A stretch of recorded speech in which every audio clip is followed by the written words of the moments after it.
Chapter 3. No Rest for the Wicked. The town did not heal quickly, but it did begin to breathe again.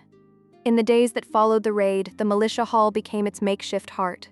The wounded slept on cots and pallets, the air thick with the smell of herbs, old blood, and smoke that never quite left the rafters. Outside, the streets slowly cleared of wreckage, burned beams hauled away, broken carts righted or stripped for parts, shattered glass swept into neat, glittering piles. Children reappeared first, peering from doorways and behind their parents' legs, eyes wary but curious as strangers moved among the ruins and helped rebuild what they hadn't broken. Sirius stayed in bed. Not willingly, at first. On the second morning he tried to stand, muttering that he'd rested enough, only to find Izzi blocking his path with her arms folded and a look that could have stopped a cavalry charge. When he swung his legs over the side of the cot, she planted a hand on his chest and pushed him firmly back down. "You're not impressing anyone," she told him. "Lie down." He grumbled, but the bandages and the memory of two blades agreeing with gravity won out. The town healer, overworked and not eager to argue with the elf who had already saved half his patients, declared that bed is where you stay, hero. Between the two of them, Sirius stayed put, propped against the wall, watching the world move around him, forced into the unfamiliar role of the one being looked after instead of the one standing between others and the blade. The days settled into a rhythm. Kaelen discovered the town's half-ruined kitchen and claimed it like a battlefield. With what little the villagers could spare, sacks of scorched grain, bruised root vegetables, cured meat that had avoided the flames, he set about turning scraps into something that tasted like hope. Priscilla became his silent shadow, passing him knives, stirring pots, fetching water, her tail flicking idly as she listened to his rambling commentary. She spoke little in the crowded space, but her few words, more salt, too hot, good carried weight. Before long, the militia began drifting in on the promise of stew and fresh bread, and Kaelen would only roll his eyes and ladle out another bowl, pretending he didn't care how fast the pots emptied. Izzi was everywhere. When she wasn't hovering by Sirius's door with another excuse for why he absolutely couldn't get up yet, she was out in the streets, hauling debris, hammering broken shutters back into place, helping the older villagers carry water or mend fences. She worked with her hands and fought with her charm, her easy grin and quick tongue slowly coaxing laughter from people who'd forgotten how it felt in their throats. She traded stories with the children, teaching them how to flip a coin across their fingers. She teased the exhausted healer until he smiled. She even joked with the grim militia leader in a way that made the lines around his eyes soften for a moment. Every night, someone new seemed a little less hollow, a little more willing to meet the dawn. She checked on Sirius often. Sometimes she burst in loud and bright, declaring she was just making sure he hadn't died out of spite. Sometimes she slipped in quietly, leaving food on the stool by his bed and pretending not to notice how much of it he actually ate. She would ask how he was feeling, he would insist he was fine. She'd glare, he'd deflect, and somewhere beneath the repetition, a fragile, unspoken understanding began to form, her worry and his stubbornness meeting in the middle. Priscilla visited him too, though more quietly. She would bring his pack, set it within arm's reach, adjust his blankets without comment. Occasionally, she'd sit at the end of the cot, listening to the distant clatter of pots and murmured voices beyond the door. When their eyes met, there was an old familiarity there, one that said she knew more than she'd ever say aloud. And each time she left, Sirius watched the door a little longer than he meant to, as if expecting it to open again and reveal something he didn't yet have the words for.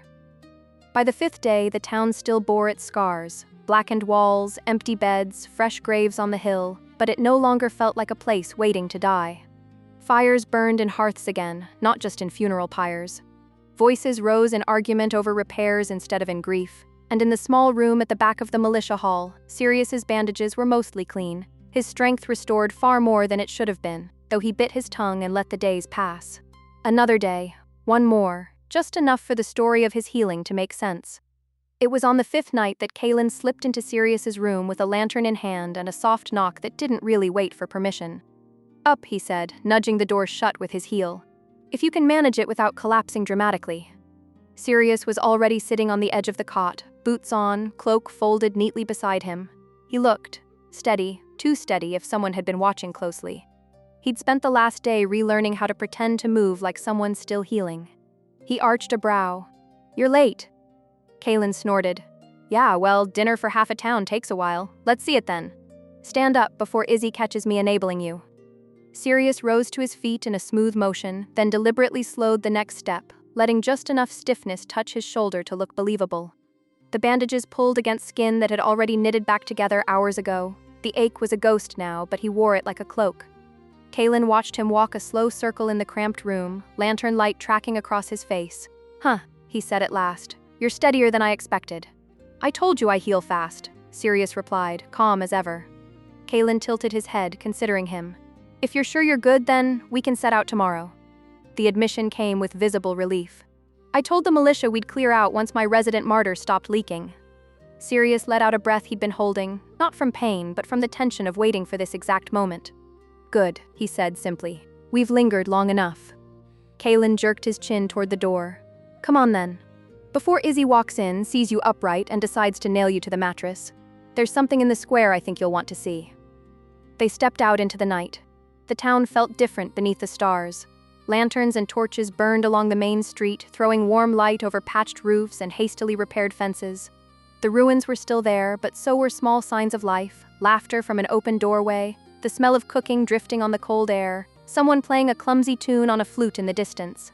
As they neared the square, the hum of conversation grew louder, a low, expectant murmur. "What did you do?" Sirius asked, more wary of surprises than blades. Kaelen just smiled. "For once? Nothing. This was their idea. I just made sure you'd be awake for it." The square was crowded. Militia and townsfolk formed a loose ring around the center, torches thrust into cracks between stones. Their light painted the cobbles in shifting amber and shadow. Children sat on overturned crates. Wounded men leaned on makeshift crutches. The exhausted healer actually stood with his arms folded instead of elbow deep in someone's insides. All eyes were on the center. Priscilla stood alone in the open space, barefoot on the worn stone, her cloak set aside. The firelight turned the faint scales along her cheek and collarbone into scattered sparks. For a moment she was motionless, head bowed, listening. Someone at the edge of the circle began to play, a simple, lilting melody plucked from a battered lute. A hand drum joined in, heartbeat steady. Priscilla moved. She started small, a slow sway of her hips, the curve of an arm, fingers describing delicate arcs in the air. Her bare feet slid and turned, tracing invisible patterns between the torches. The movement was fluid but controlled, like water that remembered being fire. The music quickened, and so did she. Her steps grew bolder, spins tighter.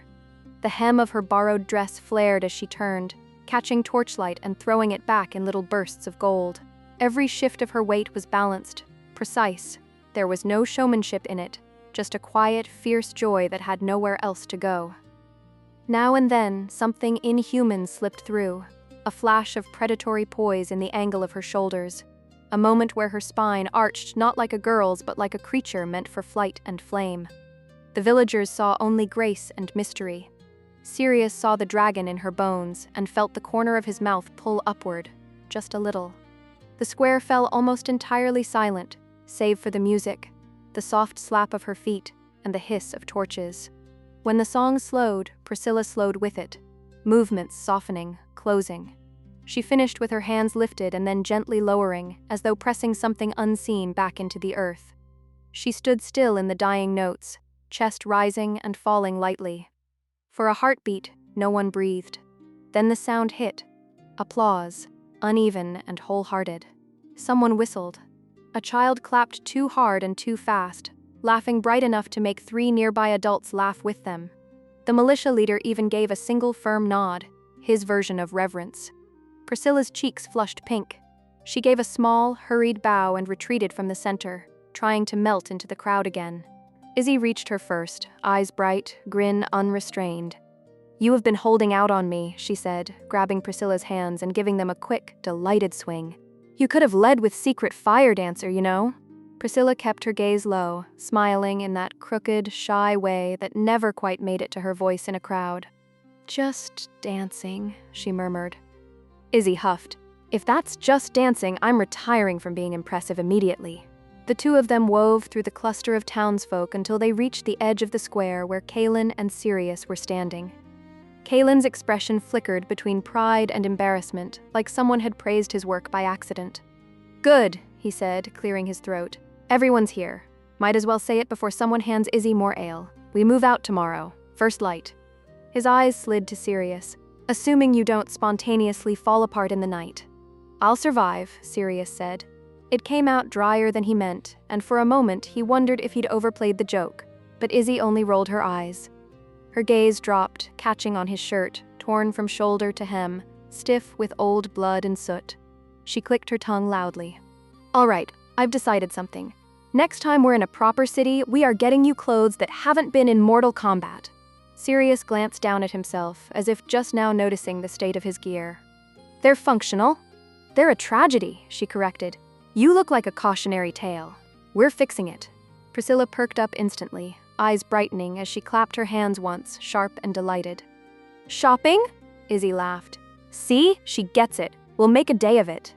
Kaelen groaned into his hands. Wonderful. 2 of you planning an assault on my coin purse. Sirius just shook his head, but the line of his shoulders had eased. He watched the 3 of them, Kaelen exasperated, Izzi already half dreaming aloud about fabrics and colors, Priscilla still glowing faintly in the reflected torchlight, and let himself feel, for a fleeting, dangerous moment, like he belonged where he stood. He knew his body was whole, the curse thrummed quiet and deep beneath his skin, wounds long since erased. But as the town laughed and the last of the music bled into the night, he was grateful Izzi and Kaelen didn't know. For now, it was enough that they worried, and that he had another dawn to walk toward with them. Morning came soft and pale, the kind of dawn that didn't quite manage to banish the tired from anyone's bones. Mist clung low to the ground as the party gathered at the edge of the village. The repaired gates stood half open. A few townsfolk hovered nearby, offering awkward waves and quiet thanks. Kaelen adjusted the straps of his pack, Priscilla pulled her cloak tighter around her shoulders, and Izzi fussed with the edge of her glove until she realized she was stalling. She glanced sideways at Sirius. You sure you're good to travel? He met her eyes, steady.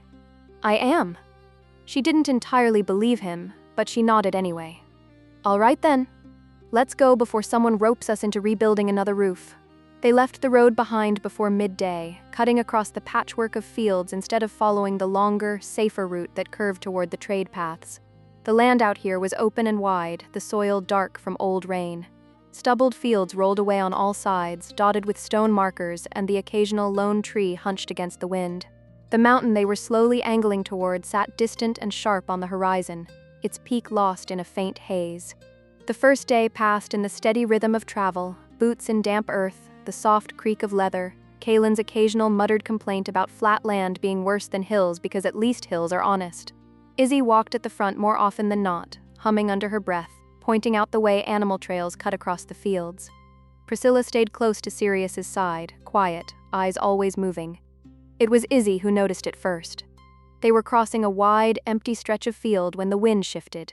The smell hit her like a wall, thick, sour, wrong. She slowed, hand coming up instinctively to her mouth. Do you smell that? Kaelen grimaced. Yeah. That's not just a dead rabbit. Sirius's expression sharpened. Stay close. The source became obvious as they topped a low rise, a lone tree in the middle of the open ground, its branches bare and twisted like fingers. Something lay crumpled in the thin shade it cast. At a distance, it could have been a bundle of old cloth. It wasn't. As they approached, the details resolved in the cold morning light. A young woman's body, toppled onto her side, one arm stretched awkwardly as if she'd fallen mid-reach. Bruises mottled her skin, dark against pallor gone waxy. Her dress was ripped and muddied, torn at the sleeves and hem, one shoulder bare where the fabric had given out entirely. Her feet were bare, heels split and bloodied from long, desperate walking before the end. For a few heartbeats, no one spoke. Izzi knelt first, swallowing hard. The flies buzzing around the body scattered and then returned, unconcerned.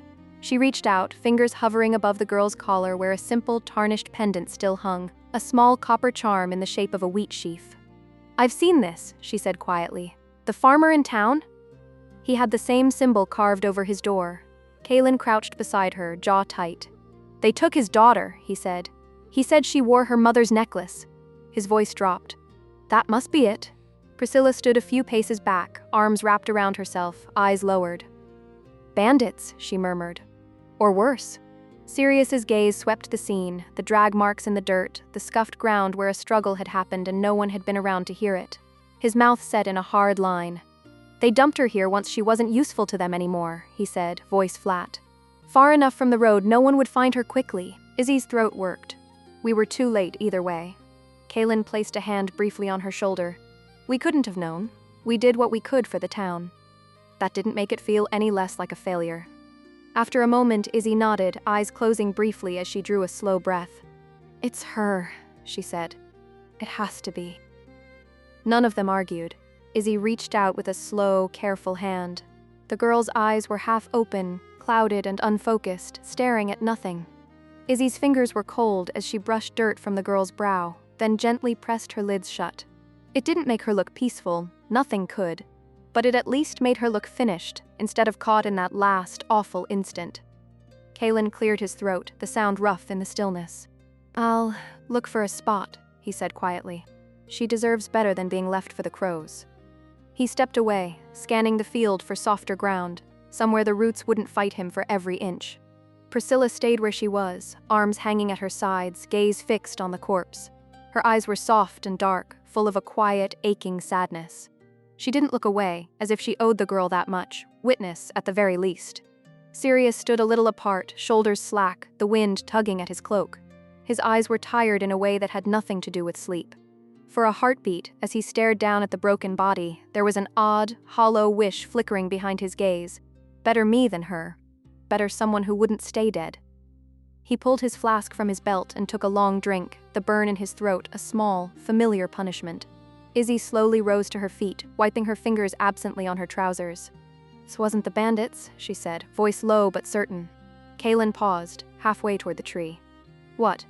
She gestured to the empty field around them, then back toward the distant, unseen line of the grainworks. She's at least a day's walk from where we hit their camp. They were dug in, overconfident. If they dumped her, it would have been closer, off the road maybe, not all the way out here. She shook her head. Someone else brought her this far, someone who didn't mind the effort. Sirius studied the scuffed earth, the drag of footprints long since blurred. Or didn't care who found her, he said quietly. They didn't argue with the conclusion. Whoever had taken the girl from her home hadn't been the one to leave her beneath this tree. That meant there were more monsters on the road than the ones they'd already met. They buried her under the lone tree. Kaelen found a patch of ground where the soil was softer, and he dug until his shoulders ached and his hands blistered. Sirius joined him without a word, shovel biting into earth with steady, measured strokes. Izzi helping clear the piled dirt away. Priscilla stayed beside the girl's body until the grave was ready, then helped lower her down, fingers careful on the torn fabric. They left the small copper pendant around her neck and set a simple cairn of stones at the head, etched with nothing more than a shallow notch in the shape of a wheat sheaf. No prayers, no speeches, just a few breaths held in silence, the wind rustling through the bare branches overhead. When it was done, they stood there a moment longer, 4 shadows in an empty field. Then Sirius turned toward the distant line of the mountain. We should move, he said. There's nothing more we can do for her. Izzi gave the grave one last look, jaw tight. No, she murmured. They left the tree behind, its crooked silhouette shrinking slowly against the sky as they walked. The smell of rot faded, replaced once more by cold air and damp earth, but the weight of the girl's empty eyes lingered with them long after the field was gone. The mountain grew with every step. At first it had only been a jagged shadow on the horizon, a darker tooth against the sky. Now it loomed in full, a wall of stone that rose and rose until Izzi's neck ached from looking up. The nearer they drew, the more it swallowed the landscape, fields giving way to rock, rock giving way to broken, ancient earth that felt older than anything they'd walked on before. Nestled near its base, a city had grown like lichen on the flank of a giant. Stone walls wrapped it in a tight ring, more for show than true defense. The real threat was behind it, not in front. Smoke curled from clustered chimneys, banners snapped in the high wind, and the glint of tiled roofs and slate caught the morning light. A steady stream of caravans and pilgrims snaked along the road leading in and out, some burdened with trade goods, others with offerings, bits of polished stone, carved wood, bundles of dried herbs. All of them, in the end, seemed to be moving toward the same thing. The mountain. Could be worse, Kaelen said, squinting. I've seen uglier places to wait and freeze. Comforting, Izzi muttered, though her eyes were bright. Still want a closer look before we go crowd watching. They left the main road before reaching the gate, skirting around the city's outer edge. Up close, the mountain's presence was almost physical, the air cooler, thinner, the wind sharper, carrying faint echoes from higher up. The distant crack of shifting stone, the sigh of air through narrow passes. Priscilla tugged lightly at Izzi's sleeve and pointed. A path wound up from the rocky ground near the city's edge, marked by upright stones. Someone had laid lanterns along it, glass globes on short iron posts, unlit now in daylight. The stones themselves were carved, grooves old and deep, filled in places with gold or dark resin. A few nearby households had built little stalls at the base, charms, trinkets, cheap blessed tokens shaped like the mountain's peak. One sign, painted in flaking blue, announced in tidy letters, "Pilgrim's Walk to the Old Ruins, stay on the marked trail." "Tourists," Kaelen said, sounding personally offended. "Of course." Izzi grinned faintly. "Well, if everyone else is walking straight into ominous destiny, who are we to break tradition?" They started up the path. The first marker stood scarcely 10 paces from the base, a waist-high stone, worn smooth on one side by countless hands. The other side was dominated by a swirl of runes, the older etchings half buried under newer scratches where someone had tried, and failed, to copy them. Izzi motioned Sirius forward, mischief and curiosity mixing in her eyes. "All right, mystery man, what's it say?" He gave the stone a bored glance. "You're asking the wrong person." She squinted at the markings as if they might rearrange themselves into something legible out of sheer fear. "Looks like angry scratches." Priscilla stepped closer, head tilting slightly. Her fingers hovered over the grooves, tracing them without touching. "Well?" Izzi asked. Priscilla's voice came soft. Old tongue. Faded. But. She drew in a breath, then translated slowly. "When stone drinks starlight, and shadow leaves the crown, the hidden road remembers those who dare look down." Izzi wrinkled her nose. "Points for drama, whoever wrote that." "Cryptic cells," Kaelen said. "Can you read the next one?" They followed the path higher. Each marker stone was set a little further apart, runes growing more worn, the slope a little steeper. The city shrank behind them, its noise fading beneath the sound of wind and the crunch of gravel underfoot. At the second stone, Priscilla frowned a little as she read. "Not in sun's first rising, not in fading red, only when the white eye sits upon your head." Izzi's brow furrowed. "White eye? Moon," Sirius said quietly, eyes on the rock. "Has to be." They kept climbing. The third stone sat at a narrow bend where the path pinched in against a sheer drop. From here, the view of the valley and city below was staggering, the walls a faint ring, the roads thin threads. Above, the mountain's peak still rose impossibly far, its upper reaches lost to cloud and distance. Priscilla stepped up to the marker, lips moving as she traced the lines with her gaze. "What now?" Kaelen asked. She spoke slower this time, almost reverently. "When white eye crowns the summit, and sky and stone align, the gate between above and below will open on its time." Izzi exchanged a look with Kaelen. "Crowns the summit," she said. "Sits upon your head." "That sounds a lot like full moon straight over the mountain," Kaelen finished. "When the moon meets the earth." "Dareth's book," Izzi murmured, half to herself. "Where the moon meets the water. We thought it was about the sea. But maybe..." She looked up at the looming mass of rock. "Maybe it's both. Reflection. Echo." Sirius lifted his flask, took a slow drink, then squinted up the path ahead. The pilgrim's walk kept going from here, but the friendly lanterns had thinned out. The trail ahead narrowed into a spine of rock, broken in places by jagged outcroppings and loose scree. Higher up, they could see parts where the path hugged sheer cliffs, no room for more than a single careful step at a time. "That's not a tourist trail," he said, nodding toward the dangerous stretch. "Not past this point." Izzi eyed the sky. "Full moon soon. 2 days, maybe 3, Kaelen added. "Hard to tell with the clouds." Priscilla hugged her cloak closer. Sirius lowered the flask, corking it with a practiced twist. "We go into the city," he said. "Rest. Resupply. Wait until a day or two before the full moon, then we start the climb. We don't want to be caught on the face when the weather turns." Izzi gave the mountain one last long look, feeling its pull like a weight behind her ribs. "Fine by me," she said. "But when it's time, we're coming back up here." Kaelen snorted. "Wouldn't miss it." They turned back toward the valley, the city below welcoming them with the promise of warm food, crowded streets, and perhaps a brief illusion of safety.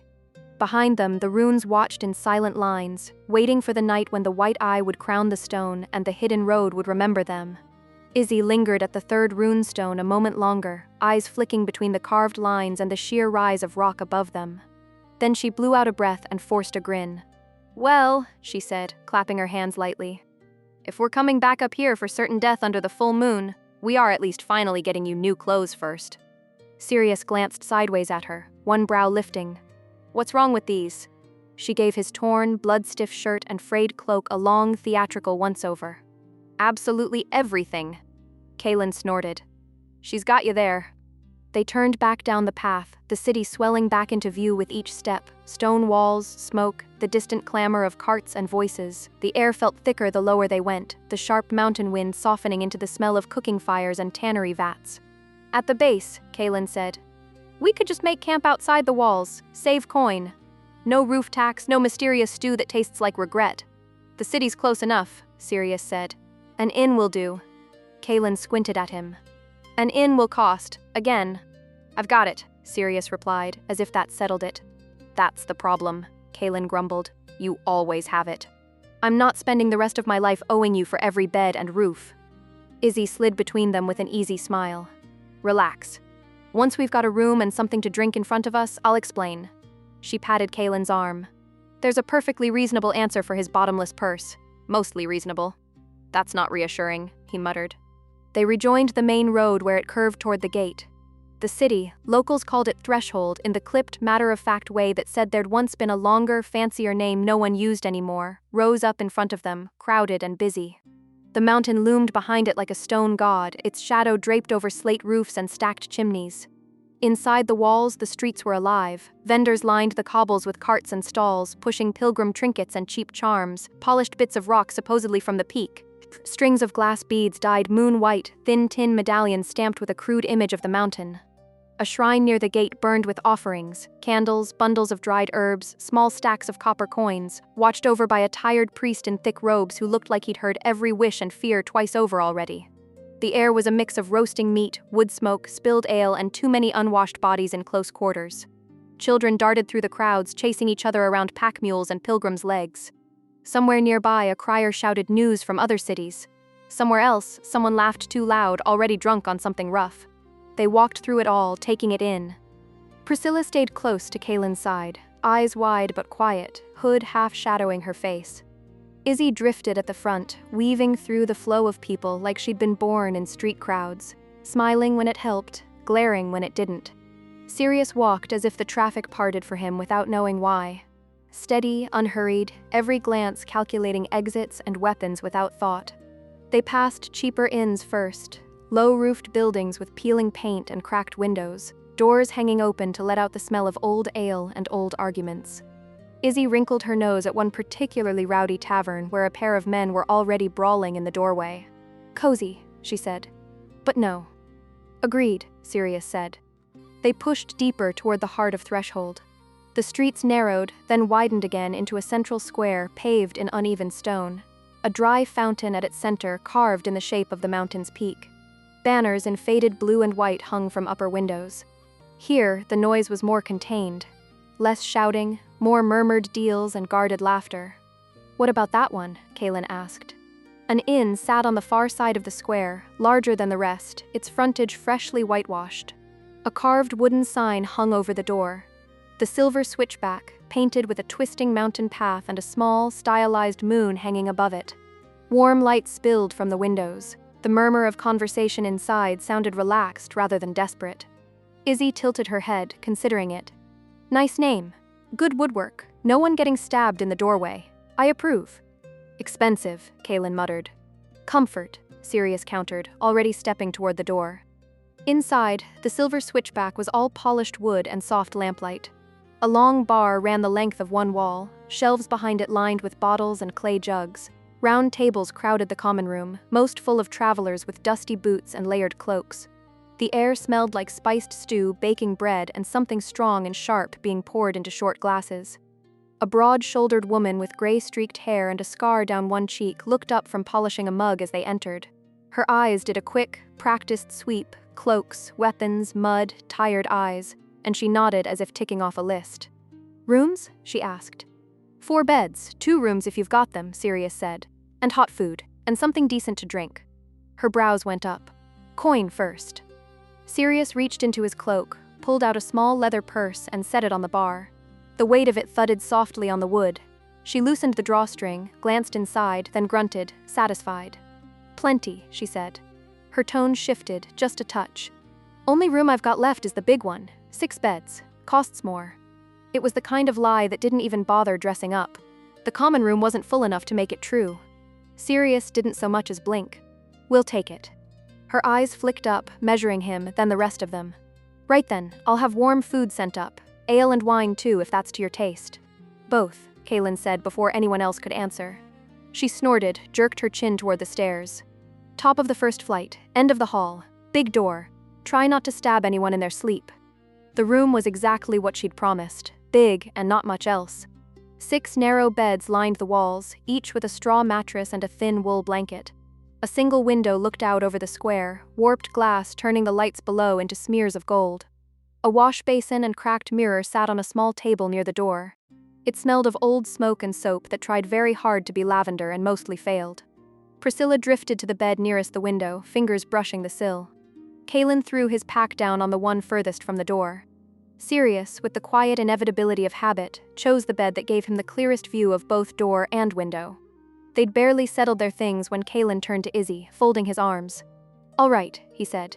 "You promised an explanation. How does he always have coin to throw at rooms like this and not blink?" Izzi flopped back onto a bed, hands behind her head, staring up at the low, browned ceiling. "Told you I'd explain," she said. "Didn't say you'd like it." Kaelen just waited. She sighed and rolled onto her side to face him, voice dropping a little. "Back where I'm from," she began, "there was a woman named Lady Morgana. Not a queen, not officially, but she might as well have been. Land, power, bloodlines, all of it. People bowed when she passed. People didn't say no to her." Priscilla's gaze flicked over, quiet and intent. Izzi's mouth quirked in something that wasn't quite a smile. "Sirius is her son." Kaelen blinked. "He's noble." "Very," Izzi said. "Raised in halls with marble floors and servants who never looked him in the eye. Old money, old favors, old secrets. He walked away from most of it, but coin like that doesn't vanish overnight." She shrugged. "Investments, old accounts, things in his name that just keep ticking over whether he cares or not." Kaelen glanced toward Sirius's bed where the half-elf was unbuckling his sword belt with methodical motions, face unreadable. "So he's a lord," Kaelen muttered. "Explains the brooding." "It explains why he can pay for inns and pretend it's nothing," Izzi said. "He doesn't use the title, doesn't talk about her. But if you're wondering why he never looks worried at the bill," she spread her hands. "That's why." Priscilla lowered her eyes again, expression soft and hard to read. "He doesn't like it," she murmured. "No," Izzi agreed quietly. "He really doesn't." For a moment the room was filled only with the creak of beds and the muffled sound of voices from the common room below. Outside the warped glass, the city lights of Threshold flickered under the mountain's shadow, and upstairs, 4 travelers settled into a room that felt suddenly smaller now that a little more truth had been spoken aloud. There was a knock at the door just as the last of the light bled from the window.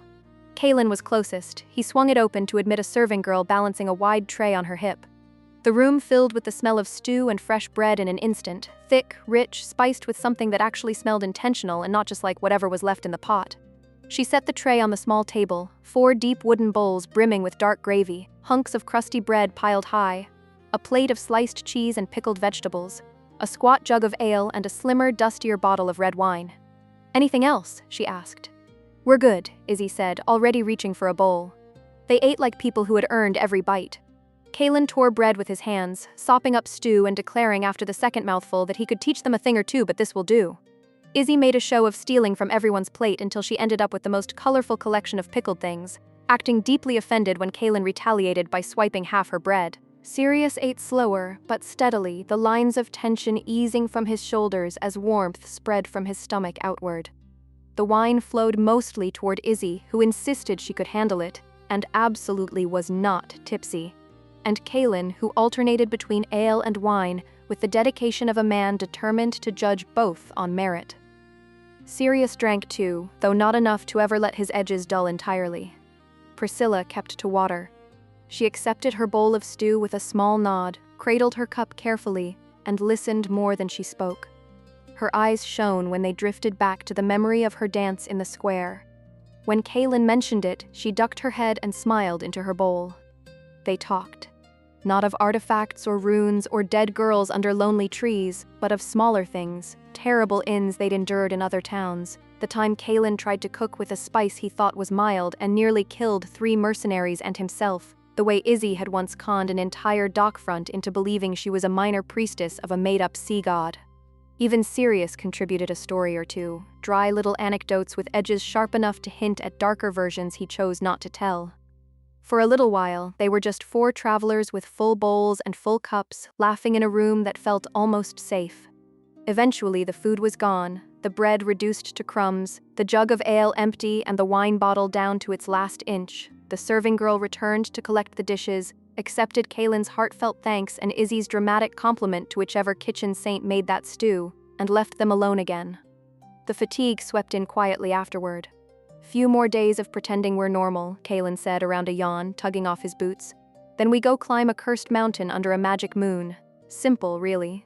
"Perfectly reasonable," Izzi agreed, though her voice had softened with tiredness. Priscilla set her empty cup aside and sat on the edge of her chosen bed, playing with her hair with slow, careful fingers. She didn't say anything, but her eyes lingered on each of them in turn, as if memorizing the shape of them in this brief, quiet moment.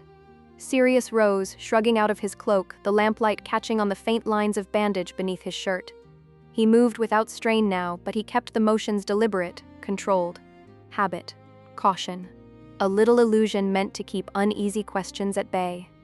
Izzi watched him as he crossed to one of the beds and sat down, pulling off his boots with efficient, unshowy movements. The knowledge she'd spoken aloud earlier, that he was son of a woman who'd ruled her world like a storm, sat strangely beside the man in front of her. The one who threw himself between her and Blades, who drank cheap wine in off-the-road inns, who had seen illusions of her in the water and admitted it, even if he'd tried not to. He swung his legs up onto the mattress, leaning back against the flat, thin pillow. For a moment, his eyes flicked her way, catching her staring. "You should sleep," he said quietly. "Not an order." "Not quite." Izzi blinked, then smirked a little to cover the heat in her face. "You first, noble boy. I'll make sure no one runs off with your purse." That earned her the faintest curve of his mouth, close to a real smile. "I'll hold you to that." Kaelen was already half asleep on his bed, one arm flung over his eyes. Priscilla lay curled on her side, facing the window, the faint glow of the city's lamps painting her profile in soft gold. Izzi finally lay back, staring up at the ceiling for a long moment before closing her eyes. The sounds of the inn settled around them, the muffled murmur of voices below, the occasional creak of the floorboards, the sigh of wind against the shutters. Somewhere beyond the walls, the mountain waited. The moon crept slowly toward its fullness. But tonight, in this small, cramped room, they breathed the same warm air, under the same thin blankets, alive and together. Sleep took them one by one.